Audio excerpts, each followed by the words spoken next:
بسم الله الرحمن الرحيم الحمد لله إياك نعبد وإياك نستعين اهدنا الصراط المستقيم غير المغضوب عليهم ولا الضالين صل على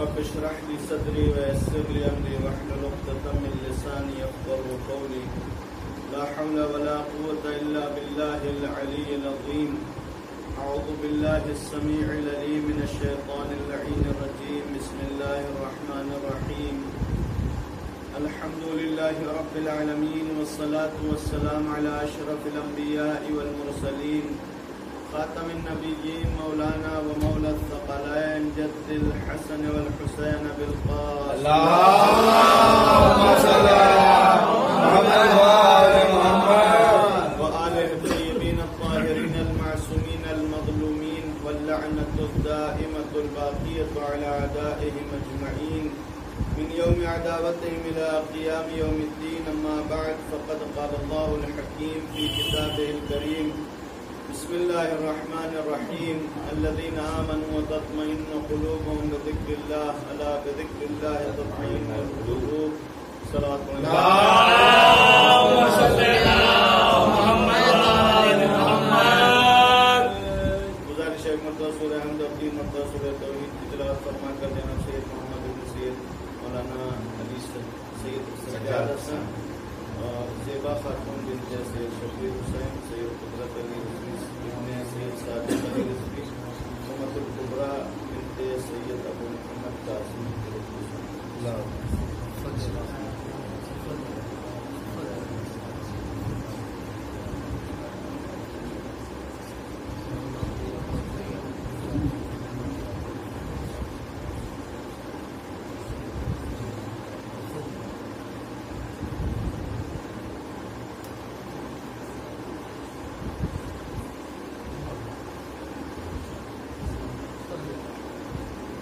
اللهم صل على محمد وآل محمد وعجل فرجهم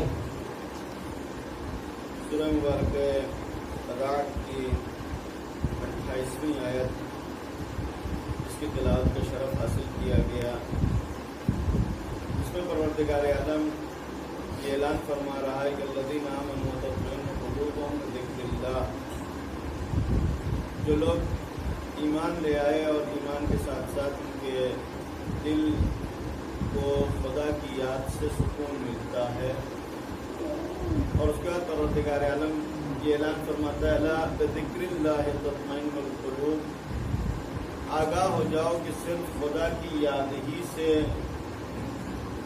دل کو اطمینان اور سکون مل سکتا ہے.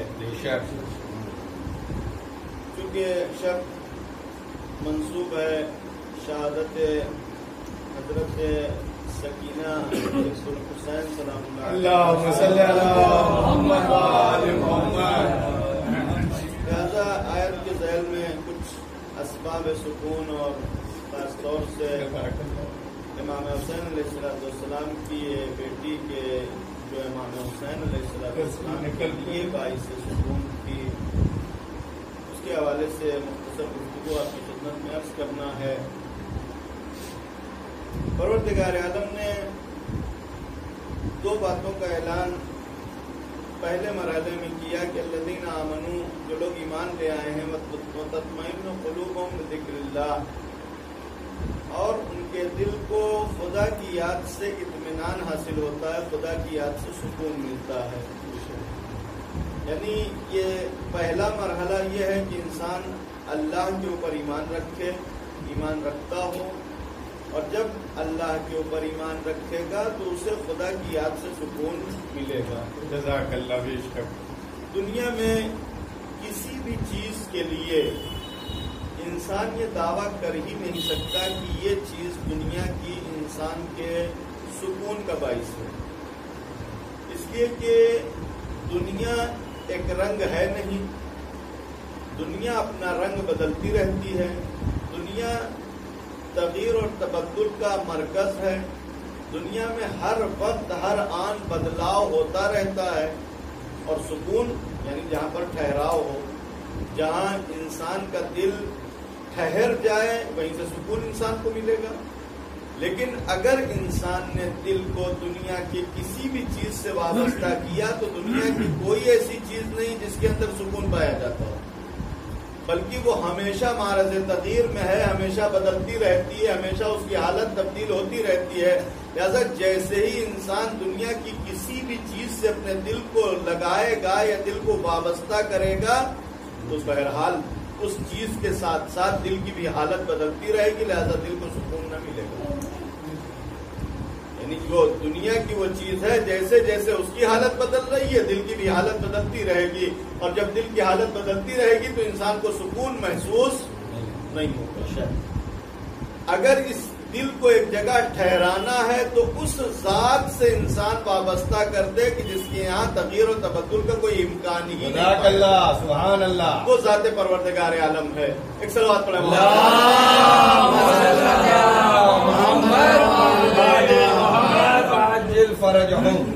یعنی اگر انسان اپنے دل کو وابستہ کر لے خدا سے تو پھر انسان کو سکون حاصل ہو جائے گا.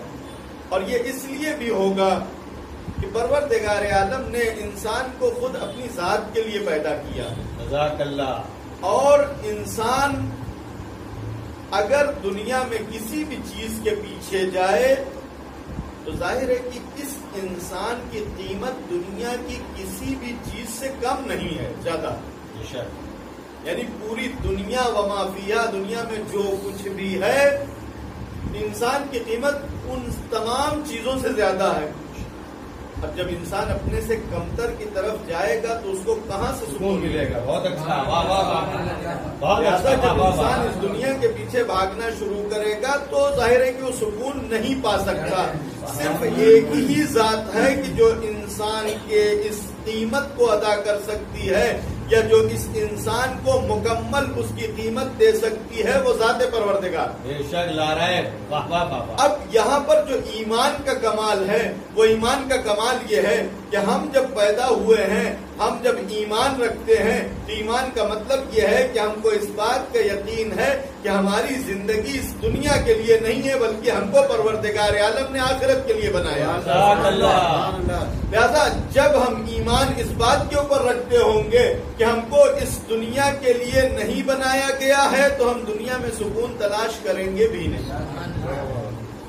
پروردگار عالم اس دنیا میں انسان کو سکون دے گا بھی نہیں، بلکہ انسان کو سکون ملے گا کہاں؟ آخرت میں، مکمل سکون. لیکن یہ مکمل سکون اگر انسان کے اس یقین کا حصہ ہے، انسان کے ایمان کا حصہ ہے، تو یہ مکمل سکون انسان کو اس دنیا میں بھی اسی ذات کی یاد سے ملے گا کہ جو ذات آخرت میں سکون دینے والی. یعنی اسی ذات کی یاد سے ملے گا کہ جو آخرت میں سکون دینے والی ہے. اور یہ سکون انسان کو یعنی دنیا میں جو بے چینی کی وجہ ہوتی ہے، اور مومن بے چین نہیں ہوتا اس لیے کہ قرآن نے اس بات کا اعلان کیا الذین آمنوا وتطمئن قلوبهم بذکر اللہ. جو لوگ ایمان لے آئے ہیں ان کے دل اللہ کی یاد سے مطمئن ہو جاتے ہیں. یعنی دنیا کی لاکھ پریشانی میں انسان گھرا ہوا ہو، خدا کو یاد کرتا ہے تو اس کو سکون محسوس ہوتا ہے. یہ کون سا انسان ہے؟ یعنی یہ ایسا انسان کہ جس کو خدا کی یاد سے سکون مل جائے. یہ سکون کیسے ملے گا؟ اس لیے کہ قرآن اس بات کا اعلان کرتا ہے کہ الا ان اولیاء اللہ لا خوف علیہم ولا هم یحزنون. اگر سکون نہیں ہوگا تو بے چینی ہوگی، حزن، ملال، تکلیف، خوف، یہ ساری چیزیں بے چینی کی علامت ہے. یعنی سکون کے مقابلے میں یہی حزن، اور پروردگار عالم اس بات کا اعلان کرتا ہے کہ اولیاء الہی کے یہاں حزن اور خوف پایا ہی نہیں جاتا. یہ حزن اور خوف اولیاء الہی کے یہاں کیوں نہیں پایا جاتا؟ اس لیے نہیں پایا جاتا کہ خوف انسان کی زندگی میں انسان کے مستقبل سے تعلق رکھتا ہے. کل کیا ہوگا اس کو کہتے ہیں ڈر، خوف. حزن کسے کہتے ہیں؟ انسان کے ماضی سے تعلق رکھتا ہے. کل اگر ہم مثلاً فلاں جگہ ہوتے تو ہم کو یہ چیز مل جاتی ہے. اگر پرسوں ہم نے ایسا کیا ہوتا تو ہم کو اتنا فائدہ ہو جاتا. یہ کیوں تکلیف ہے اس بات کی کہ جو گزر گیا اب جو نہیں ملا اس کے اوپر حسرت کیوں ہو رہی ہے؟ حسرت اس لیے ہو رہی ہے کہ ہم کو ابھی یہ یقین نہیں ہے کہ ہمارے حصے کا رزق، ہمارے حصے کا مال ہمارے علاوہ کوئی کھا ہی نہیں سکتا. جزاک اللہ. واہ واہ واہ. جو پروردگار عالم نے ہمارے مقدر میں لکھا ہے، جو ہماری تقدیر میں لکھا ہے، وہ ہمارے علاوہ کسی کو نہیں مل سکتا. اور اگر نہیں ملا تو اس کا مطلب ہمارا مقدر نہیں تھا. اگر اس بات کا یقین ہو تو پھر یہ سوچیں گے ہی کیونکہ اگر ہوتے تو مل جاتا. نہیں، اگر ہوتے بھی تو چونکہ ہمارے تقدیر میں نہیں تھا لہذا نہیں ملنے والا. اگر یہ کام کر لیتے تو آج اتنا فائدہ ہوتا. نہیں، اگر یہ ہمارا حصہ نہیں تھا تو یہ ہم کام کر کے بھی یہ نہیں پا سکتے تھے. تو وہ انسان کی جو ولی خدا ہے وہ اس بات کو پہچانتا ہے کہ ہمارا حصہ جو ہے وہ ہم کو مل کے رہے گا. ہمارا حصہ ہم سے کوئی نہیں چھین سکتا. ہمارا حصہ کسی دوسرے کے دامن میں جا نہیں سکتا. یہ انسان جو خدا کو اس طریقے سے پہچانتا ہے کہ خدا ہمارا حصہ کسی دوسرے کو نہیں دینے والا ہے، یہ انسان کبھی حسرت نہیں کرتا، کبھی اس کو پچھتاوا نہیں ہوتا. خوف کس بات کا ہوتا ہے؟ کل کیا ہوگا؟ کل وہی ہوگا جو خدا چاہے گا. اور خدا کے اوپر یقین اس بات کا ہے کہ جو چاہے گا وہ بہتر ہوگا. جب تک اس بات کا یقین ہے تب تک انسان کے دل میں خوف آ بھی نہیں سکتا. اس لیے کہ اگر کل کوئی خوف ہمیں لاحق ہے تو یہ خوف ہمارے اوپر کب طاری ہوگا؟ خوف تو یعنی پہلے ہی سے حالت بدل جاتی ہے، لیکن جو خطرہ ہمیں لاحق ہے یہ خطرہ ہمیں نقصان کب پہنچائے گا؟ زندہ رہیں گے تب تو نا. اگر زندہ رہے تو یہ خطرہ ہمیں لاحق ہوگا، یہ نقصان ہمیں پہنچے گا. اگر مر گئے تو بلا وجہ کیوں پریشان ہیں؟ ہو سکتا ہے کل جس خطرے سے ہم پریشان ہیں، جس خطرے کے تحت ہم خائف ہیں، ڈرے ہوئے ہیں، اس خطرے کے آنے سے پہلے پروردگار ہمیں اٹھا لے تو پھر وہ خطرہ ہمیں کوئی نقصان پہنچا ہی نہیں سکتا، ہم تو چلے جائیں گے. اولیاء الہی آئندہ سے کوئی خوف نہیں رکھتے دو وجہ سے. ایک تو یہ کہ اگر پروردگار عالم نے ہمارے لیے وہی مقدر کیا ہے تو ظاہر ہے کہ ہم کو اس پہ صبر کرنا پڑے گا. ہم اس کے لیے گھبرائیں کیوں؟ جو پیش آمد ہے، جو ادھر سے افتاد ہے، جو آنے والا ہے، اس کو ہم قبول کریں گے. کیوں؟ اس لیے کہ خدا نے اس طریقے سے ہمارے لیے مقدر کیا ہے. اور وہ بھی اس وقت آئے گا کہ جب ہم زندہ رہیں گے. اور یہ اولیاء الہی اس بات کا یقین رکھتے ہیں کہ پروردگار عالم نے ہمیں پیدا کیا ہے تو ہمیں ہماری زندگی کا یقین نہیں ہے. وہ یقین صرف موت کا ہوتا ہے. اگر موت کا یقین ہے اور پھر اس بات کا یقین ہے کہ پروردگار عالم جو بھی ہمارے حق میں کرے گا وہ بہتر کرے گا تو انسان کے وجود سے خوف ختم ہو جائے گا، ڈر ختم ہو جائے گا. لہذا اولیاء الہی کے ہاں نہ حزن پایا جاتا ہے، نہ پچھتاوا پایا جاتا ہے، نہ آئندہ کے متعلق خوف پایا جاتا ہے. یہ حزن اور خوف ختم ہو گیا، یعنی نہ ماضی کے لیے پچھتاوا ہے، نہ آئندہ کے لیے خوف ہے، تو پھر اطمینان ہی اطمینان ہوگا زندگی میں. ایک صلوات پڑھیں محمد.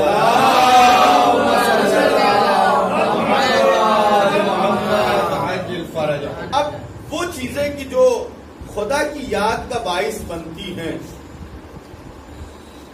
وہ بہرحال اگر انسان شمار کرنا چاہے تو بہرحال 2-4 چیزیں 10 چیزیں اس طریقے سے ہم بیان کر سکتے ہیں کہ ہاں یہ چیزیں خدا کی یاد کا باعث ہوتی ہیں. لیکن وہ ساری چیزیں صرف اس وجہ سے ہم بیان کریں گے کہ خدا کی یاد کا باعث ہوتی ہیں کہ ان کو خاص طور سے ہم خدا کی جانب سے سمجھتے ہیں. جیسے مثلا اذان سن کے خدا یاد آتا ہے، مسجد دیکھ کے خدا یاد آتا ہے. ممکن ہے کہ اور کوئی مذہبی چیز دیکھ کے ہمیں خدا یاد آئے، یا مثلا کبھی ہوتا ہے بہت خوفناک منظر دیکھتے ہیں ہمیں خدا یاد آ جاتا ہے. یہ جو یاد آنے کا سلسلہ ہے یہ صرف اس وجہ سے ہے کہ خدا کو ہم بھولے ہوئے ہیں. بہت اچھا. جب خدا کو بھولے ہوئے ہیں تو مثلا اذان ہوگی تو یاد آ جائے گا. نماز ہوگی تو یاد آ جائے گا، مسجد دیکھیں گے تو یاد آ جائے گا، کوئی خوف طاری ہوگا تو یاد آ جائے گا، کوئی تکلیف ہوگی تو یاد آ جائے گا، لیکن کیا خدا کوئی بھلانے والی چیز ہے؟ ہم اپنے وجود کو کبھی بھول سکتے ہیں؟ ہم ہیں، یہ چیز ہمارے لیے کیا ثابت کرنے کی ضرورت ہے؟ ہم خود کو اگر نہیں بھول سکتے تو پھر خدا کو کیسے بھول سکتے ہیں؟ اس لیے کہ ہم جو کچھ بھی ہیں خدا کی وجہ سے، یعنی اگر ہمارا وجود ہے تو صرف اس ذات کی وجہ سے ہے، لہذا یہ جو ہماری زندگی میں خدا کو بھولنے کا سلسلہ پایا جاتا ہے، اس لیے ہم یہ ذکر کرتے ہیں کہ خدا کو یاد کرنے کے کچھ اسباب ہیں، مسجد دیکھیں گے تو یاد آئے گی، اذان سنیں گے تو یاد آئے گی، نماز پڑھیں گے تو یاد آئے گی، لیکن اگر انسان اپنے وجود کی حقیقت کو پہچان لے تو خدا کبھی فراموش ہی نہیں ہوگا کہ خدا کو یاد کرنے کی ضرورت پڑے۔ خدا یاد کرنے والی چیز نہیں ہے بلکہ یاد رکھنے والی چیز ہے۔ ایک صلوات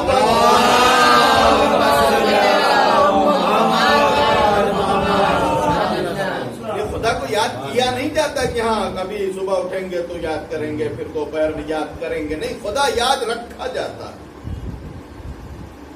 ظاہر ہے کہ اولیاء الہی کی شان بالکل الگ ہے۔ اولیاء الہی کی شان یہ بیان کی گئی کہ رجال لا تلہیہم تجارت ولا بیع عن ذکر اللہ۔ اولیاء الہی ایسے لوگ ہوتے ہیں کہ جو تجارت اور بیع اور خرید و فروش اور بازار میں بھی مشغول ہوتے ہیں تو وہ خدا کی یاد سے غافل نہیں ہوتے، ان کو خدا وہاں بھی یاد رہتا ہے۔ اور جن کے دل میں خدا کی محبت نہیں پائی جاتی، جن کا ایمان کمزور ہوتا ہے، وہ نماز میں بھی کھڑے ہوتے ہیں الذین هم فی صلاتہم ساہون، وہ نماز میں بھی کھڑے ہوتے ہیں تو خدا یاد نہیں آتا۔ یعنی اگر انسان کا ایمان مضبوط ہے تو بازار میں بھی خدا فراموش نہیں ہوتا، اگر انسان کا ایمان کمزور ہے تو مسجد میں بھی خدا یاد نہیں آتا، نماز میں بھی خدا یاد نہیں آتا۔ لہذا ایسی نماز کے لیے فوائل للمصلین الذین هم عن صلاتہم ساہون۔ افسوس ہے، واہ ہے، لعنت ہے ایسی نماز کے اوپر کے جس میں خدا ہی نہ یاد آئے۔ لہذا جو چیزیں بھی دنیا میں ہیں سب اس بات کا باعث ہیں کہ خدا ان سے یاد آئے، اس لیے کہ دنیا میں خدا کے علاوہ کسی کا کچھ بھی نہیں۔ لہذا جو بھی ہم دیکھیں تو یہ سمجھ لیں کہ یہ خدا کا ہے۔ زمین دیکھیں خدا کی ہے، آسمان دیکھیں خدا کا ہے، سبزہ ہے تو خدا کا ہے، جانور ہیں تو خدا کے ہیں، پتھر ہیں تو خدا کے ہیں، اشجار ہیں تو خدا کے ہیں، سب کچھ خدا کا ہے۔ لہذا جو بھی چیز دیکھیں تصور صرف اور صرف خالق کا ہونا چاہیے کہ خدا نے اس کو پیدا کیا۔ اب ایسے میں جن چیزوں کو ہم عظیم نعمت سمجھتے ہیں، کیا وہ چیزیں ہمارے لیے اس بات کا باعث نہیں ہوتی کہ اس سے خدا یاد آئے؟ ظاہر ہے کہ عام انسانوں کی جب ہم گفتگو کر رہے ہیں تو وہاں پر انسان کی ذمہ داری یہ ہے، اولیاء الہی کا مقام کیا ہے، ائمہ علیہ الصلوۃ والسلام، معصومین علیہ الصلوۃ والسلام کی شان کیا ہوتی ہے۔ ان کی نظر سے خدا اوجھل نہیں ہوتا، وہ خدا سے ایک لمحے کے لیے کوئی بھی غفلت نہیں کرتے، بلکہ خدا ہمیشہ یاد رہتا ہے۔ جن کو خدا ہمیشہ یاد رہتا ہے، اگر ان کے لیے کوئی چیز خدا کی یاد کا باعث بن جائے تو اس کی عظمت کا اندازہ لگائیں۔ انسان کو سکون ملتا ہے یاد خدا سے، اور کوئی بیٹی اگر باعث سکون بن جائے اپنے باپ کے لیے پھر ہمیں سمجھنا چاہیے اس بیٹی کی کیا عظمت ہوگی کہ جو حسین کو خدا کی یاد دلاتی۔ یہ خاص مرتبہ ہے، خاص عظمت ہے، خاص شان ہے۔ امام حسین فرماتے ہیں کہ وہ گھر ہمیں پسند نہیں ہے جس میں رباب اور سکینہ نہ ہو، اور یقیناً یہ آل محمد کا امتیاز ہے کہ وہ عرب کہ جہاں بیٹیوں کو انہوں نے انسانیت کا درجہ نہیں دیا۔ قرآن مجید اس واقعے کو اس انداز سے نقل کرتا ہے کہ جس وقت اس کلچر میں، اس ماحول میں کسی کو یہ بشارت دی جاتی تھی، کسی کو یہ بتایا جاتا تھا، یہ خبر دی جاتی تھی کہ تمہارے گھر میں بیٹی پیدا ہوئی ہے، وَلَّ وَجْهُهُ مُسْوَدًّا، اس کا چہرہ سیاہ پڑ جاتا تھا۔ کوئی انسان بری خبر سن کے کس طریقے سے چہرہ بگاڑ لیتا ہے. یہ حالت تھی. ظل وجہہ مسودہ، چہرہ سیاہ پڑ جاتا تھا، اور اس کے بعد وہ لوگوں سے اپنا منہ چھپائے پھرتا تھا کہ کہیں کوئی دیکھ نہ لے، کہیں کوئی یہ تانا نہ دے دے تمہارے گھر میں بیٹی پیدا ہوئی. پھر قرآن کہتا ہے کہ ان کے سامنے صرف 2 آپشن ہوتا تھا، یا تو اس کو باقی رکھیں اور توہین برداشت کریں، یعنی بیٹی کو باقی رکھنا ان کے لیے باعث توہین تھا، باعث رسوائی تھا، باعث ذلت تھا، سماج میں اس طریقے سے بنا رکھا تھا. یا تو وہ توہین برداشت کرتے رہے اور بیٹی کو باقی رکھیں، ہم یدسہ فی التراب، یا لے جا کے اس کو زمین میں گاڑ دیں.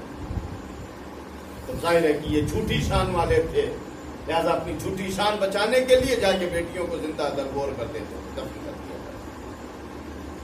اور ایسے واقعات تاریخ نے لکھے ہیں کہ انسان اپنی بیٹیوں کو لے جا کے دفن کرتا تھا، اسے ذرہ برابر رحم نہیں آتا. اور ایسے میں اسلام نے جو بیٹی کو مقام دیا وہ بالکل الگ ہے. امام جعفر صادق علیہ السلام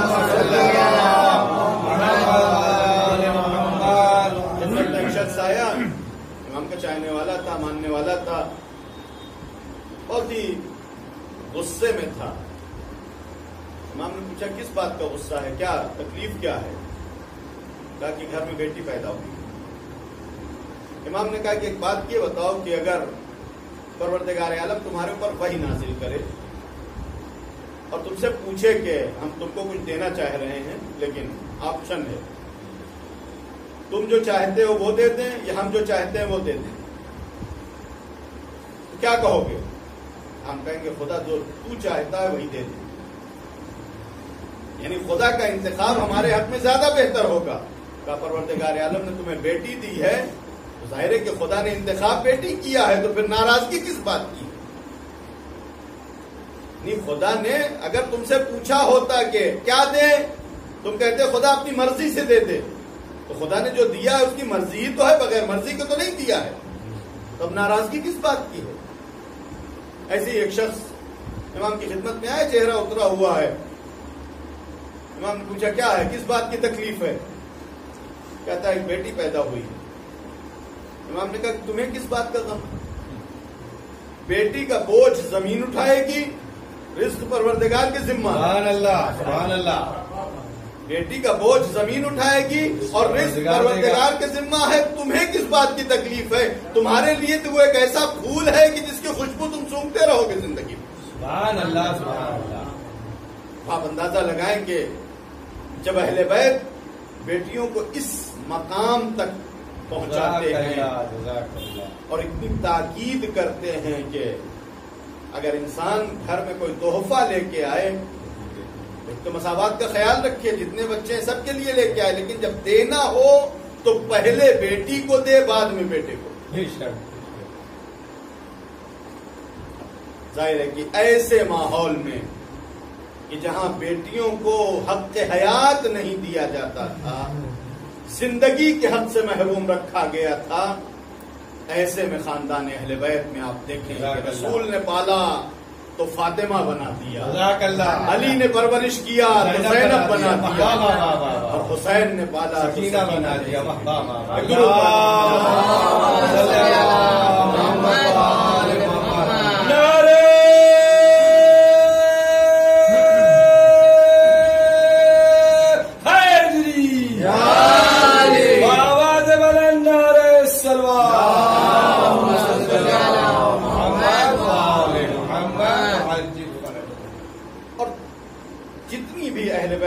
خاندان اہل بیت میں ہم بیٹیوں کا تذکرہ کریں، آپ دیکھیں کہ خود شان اور عظمت کی حامل ہیں کہ جن کے مقام اور ان کی بلندیوں کا ہم اندازہ نہیں لگا سکتے.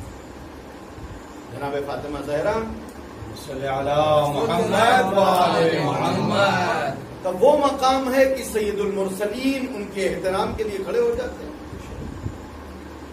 اب ظاہر ہے کہ یہ عظمتیں الفاظ میں بیان نہیں ہو سکتی. کوئی آئے اور وہ پیغمبر کی عظمت کو بیان کر دے تو ہم اس کے سامنے جناب فاطمہ کی اس عظمت کو بیان کریں کہ جس پیغمبر کی شان اور عظمت تم یہ بیان کر رہے ہو، جس کو مختار کائنات کہتے ہو، جس کو سید المرسلین مانتے ہو، جو کعبہ قوسین کی منزل تک گیا، جو صاحب معراج ہے، اس پیغمبر کی بیٹی فاطمہ اور وہ پیغمبر کی جس کے پاس یہ سارے مقامات ہیں، اس کا عالم یہ ہے کہ فاطمہ جب اس کی خدمت میں آتی ہے تو پیغمبر اپنی جگہ سے کھڑے ہو کے فاطمہ کا احترام کرتے ہیں۔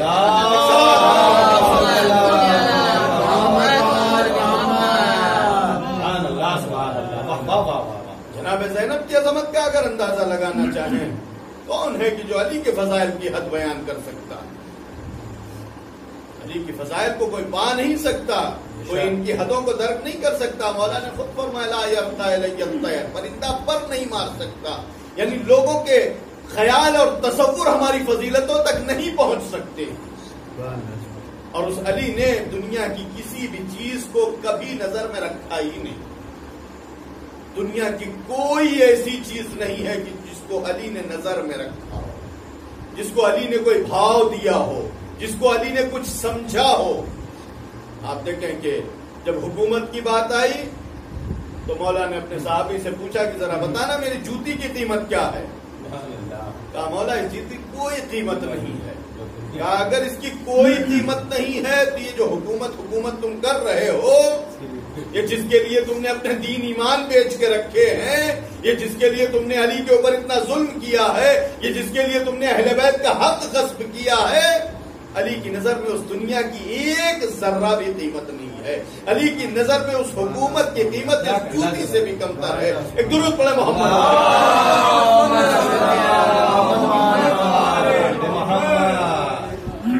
جس علی کے لیے پوری دنیا کی حکومت علی کے زیب و زینت کا باعث نہیں بن سکی، اس علی کے لیے اگر کوئی زینت کا باعث بنی ہے تو علی کی بیٹی زینب۔ جس علی نے دنیا کو کبھی نظر میں نہ لائے، اس کے لیے ایک بیٹی زینت بن جایا کر۔ لہذا وہ عظمت اور یقیناً اس مقام کو کوئی پہچان نہیں سکتا، کوئی درک نہیں کر سکتا کہ جہاں معصوم اس بات کی گواہی دے کے یا عمت اسکتی فانت بحمد اللہ عالمۃ غیر معلمہ، بھی جان آپ خاموش ہو جائیں کہ آپ ایسی عالمہ ہیں کہ جس کو کسی نے تعلیم نہیں کیا۔ معصوم کی طرف سے یہ سند، یہ گواہی یقیناً بہت ہی عظیم گواہی ہے، اس مقام کو کوئی درک نہیں کر سکتا۔ جناب سکینہ انہوں نے امام حسین علیہ السلام کے لیے جو سکون فراہم کیا ہے، کربلا نے بارہا آپ کی خدمت میں یہ جملہ پیش کیا، کربلا یعنی کرب اور بلا، مصیبت اور بے چینی، پریشانی، تکلیف، ایسے میں امام حسین کو نفس مطمئنہ کہا گیا ہے۔ اور یہ نفس مطمئنہ ظاہر ہے کہ رشتے کی وابستگی، ایک لگاؤ انسان کا اپنے اولاد سے، اپنے گھر والوں سے، یہ تو ہوتا ہی ہے۔ اور یہ لگاؤ اس وقت تک انسان کو تکلیف پہنچاتا رہتا ہے جب تک انہیں وہ پریشان حال دیکھتا ہے۔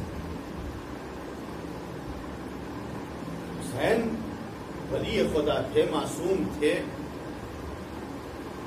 حسین نفس مطمئنہ کی منزل پہ تھے، لیکن اگر حسین کے سامنے ننھے ننھے بچے بلکتے رہے، اگر حسین کے سامنے چھوٹے چھوٹے بچے روتے رہیں، کیا حسین کے دل کو سکون ہو جائے؟ ایسے میں سکینہ نے جو سکون حسین کے لیے فراہم کیا ہے، تو آپ اندازہ لگائیں کہ ایسے وقت میں جب حسین آخری رخصت کے لیے آتے ہیں، جناب زینب سے جب رخصت ہوتے ہیں، جناب زینب کو بھی امام حسین نے کہا کہ خدا حافظ، اور یہ خدا حافظ یہ لفظ نہیں ہے، یہ جملہ نہیں ہے، بلکہ بہت بڑا بھروسہ ہے کہ ایک انسان جب کہیں جا رہا ہو اور اس کے بعد جو اس کے پیچھے رہ رہے ہیں، جو رک رہے ہیں، ان کے ذہنوں میں یہ سوال رہتا ہے کہ بھائی آپ جا رہے ہیں تو ہم کس کے بھروسے؟ ایسے میں خدا حافظ کا مطلب یہ ہوتا ہے کہ ہم جا رہے ہیں اور تمہارا بھروسہ خدا ہے، تم کو خدا کے حوالے کر کے جا رہے ہیں۔ سید الشہداء جب زینب کو رخصت کرتے ہیں تو زینب سے اگر خدا حافظ کہیں اور زینب کو یہ بات سمجھا دیں کہ ہم تمہیں خدا کے حوالے کر کے جا رہے ہیں، تو زینب کی عمر 55 سال ہے، 54-55 سال کی عمر میں یہ بات سمجھنا بہت ہی آسان ہے کہ خدا حافظ کا کیا مطلب ہوتا ہے، خدا کے بھروسے کیسی زندگی گزاری جاتی ہے۔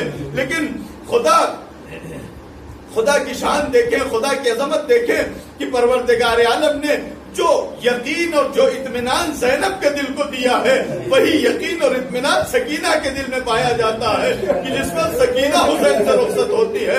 عجب انداز ہے صاحبان اولاد تصور کرے کہ باپ بیٹی کو چھوڑ کے ایسے عالم میں جا رہا ہے جہاں تیروں کا نرغہ ہے، دشمنوں کا نرغہ ہے، چاروں طرف سے تیروں کی بارش ہے، تلواروں کے حملہ ہے، ایسے بے رحم دشمن ہیں کہ جنہوں نے 6 مہینے کے بچے کے اوپر میں رحم نہیں کیا ہے۔ ایسے میں حسین جب جانا چاہتے ہیں، جناب سکینہ نے پوچھا اے بابا جان کیا آپ کو اپنی شہادت کا یقین ہو گیا ہے؟ حسین آواز دیتے ہاں بیٹی ہمیں اپنی شہادت کا یقین ہو گیا ہے۔ ایک مرتبہ جناب سکینہ کہتی بابا اگر آپ کو اپنی شہادت کا یقین ہو گیا ہے تو ہمیں مدینہ کیوں نہیں پہنچا دیتے؟ حسین آواز دیتے اے بیٹی اگر اہل مدینہ نے وفا کی ہوتی تو ہم اس کربلا میں آتے ہی کیوں؟ بس ایک مرتبہ جناب سکینہ آواز دیتی اے بابا پھر اتنا بتا دیجیے کہ اگر ہمیں مدینہ نہیں پہنچا سکتے تو اس عالم غربت میں ہمیں کس کے سہارے چھوڑ کے جا رہے ہیں؟ حسین نے ایک مرتبہ آواز دی اے بیٹی تمہیں خدا کے حوالے کیا، تمہارا خدا حافظ و ناصر۔ بس سکینہ نے حسین کا یہ جواب سنا، سکینہ خیمے میں واپس چلی گئی، سکینہ بھی مطمئن ہو گئی، حسین بھی سکینہ کی طرف سے مطمئن ہو گئے۔ لیکن آئے حسین کی شہادت کے بعد حسین کی یہ بیٹی جب بھی اپنے بابا کو یاد کرتی ہے، کوئی درے مارتا ہے، کوئی تماچے مارتا ہے، اللہ اکبر۔ آج وہ شب ہے جو منسوب ہے جناب سکینہ کی شہادت سے۔ یہ حسین کی 4 سال کی بیٹی، کمسن بیٹی، اسیروں کے ساتھ قافلے میں کس قید اور بند، کس تکلیف کے ساتھ، کس سختی کے ساتھ کوفہ اور شام کی منزل سے گزرتی ہوئی وہ مقام آتا ہے کہ جہاں اہل بیت کو اسیر کر دیا جاتا ہے۔ قید خانہ شام، زندان شام، زندان شام، جہاں کی مصیبت آپ آرہا سنتے رہتے ہیں۔ بس آخری جملے، بس آپ کی زحمت تمام۔ قید خانہ شام میں یہ بچی ہے جو اپنے بابا کو بار بار یاد کرتی ہے، ہمیشہ یاد کر کے رویا کرتی ہے کہ ایک مرتبہ ایک شب جناب سکینہ نے اپنے بابا کو خواب میں دیکھا۔ جیسے ہی جناب سکینہ نے اپنے بابا کو خواب میں دیکھا، ایک مرتبہ چیخ ماری، آنکھ کھلی، آنکھ کھلنے کے بعد رونا شروع کیا بچی نے۔ جناب زینب آئی، کہا بیٹی اب بابا کو کیوں یاد کرتی ہے؟ بابا تیرے اس دنیا میں نہ رہے۔ ایک مرتبہ سکینہ آواز دیتی اے ممی ابا ابھی تو بابا میرے پاس تھے، ابھی تو بابا مجھ سے گفتگو کر رہے تھے، بس یہ سن رہا تھا۔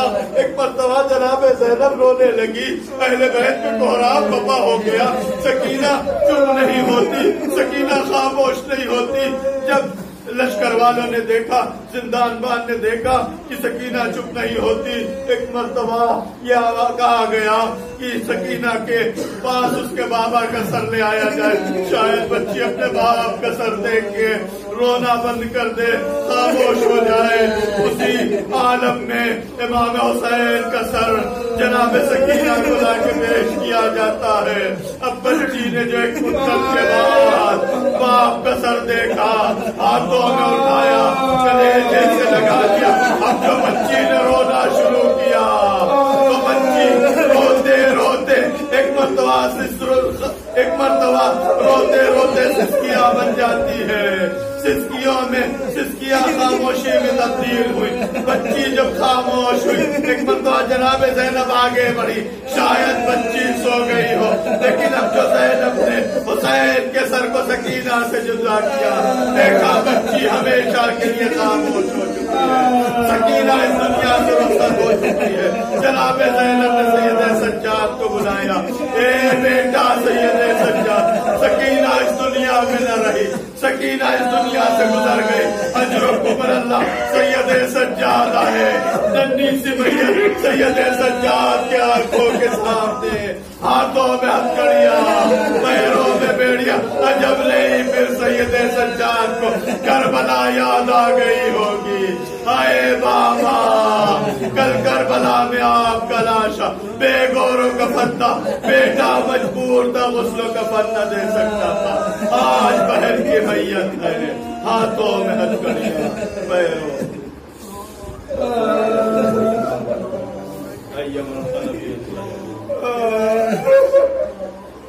ماتم.